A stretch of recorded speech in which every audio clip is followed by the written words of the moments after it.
A rare diplomatic rift has opened between the United States and one of its closest European allies, Spain. The tension erupted after Spain refused to allow US forces to use two military bases in southern Spain, Rota and Moron, for operations linked to strikes on Iran. The United States had moved 15 aircraft, including refueling tankers, to those bases earlier this week, but Madrid blocked their use for missions connected to the attacks. In response, President Trump sharply criticized Spain, saying the country had been terrible and threatening to cut off trade entirely.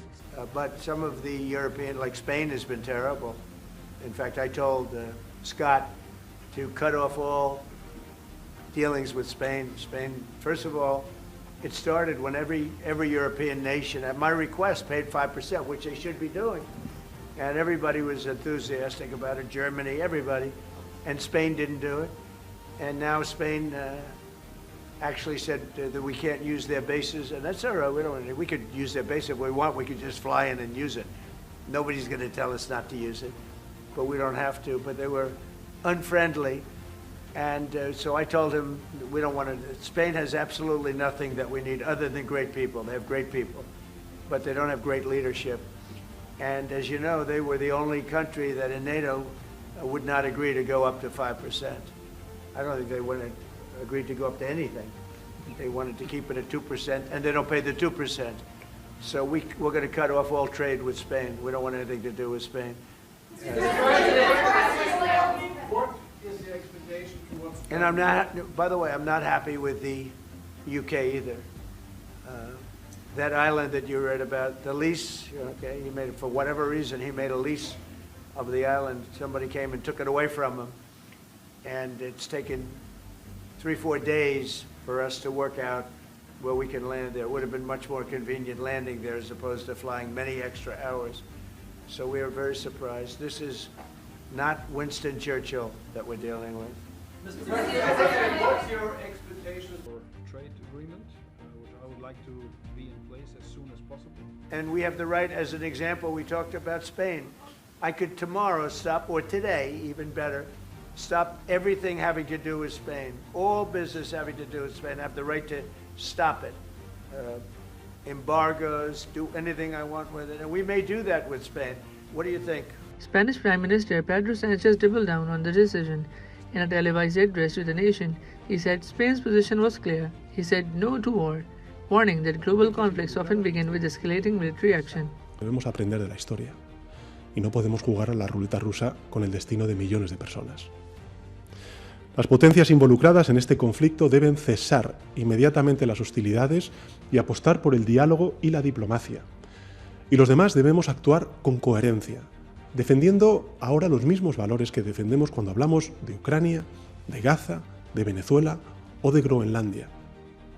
Porque la pregunta no es si estamos o no a favor de los ayatolás. Nadie lo está. Desde luego no lo está el pueblo español y por supuesto tampoco el gobierno de España. La pregunta, en cambio, es si estamos o no del lado de la legalidad internacional y, por tanto, de la paz. Sanchez described the attacks on Iran as unjustifiable and dangerous, arguing that international disputes cannot be solved through bombs and warfare. En primer lugar, no a la quiebra de un derecho internacional que nos protege a todos, especialmente a los más indefensos, a la población civil. En segundo lugar, no a asumir que el mundo solo puede resolver sus problemas a base de conflictos, de bombas. Y finalmente, no a repetir los errores del pasado. En definitiva, la posición del Gobierno de España se resume en 4 palabras: no a la guerra. That stance has made Spain one of the few European countries openly opposing the US-Israel military campaign. Madrid's position reflects a broader foreign policy stance.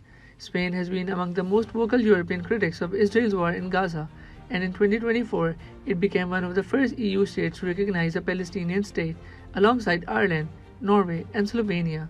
The government has also refused to allow ships carrying weapons to Israel to dock in Spanish ports. This has increasingly placed Spain at odds with Washington's approach in the Middle East. The Spanish government's stance also reflects public opinion at home. Several polls suggest more than half of Spaniards oppose Trump's foreign policy. En las bases que hay en Morón y en Rota no se ha dado ningún tipo de asistencia ninguno, absolutamente ninguno, a esta actuación, a estos ataques que se están realizando.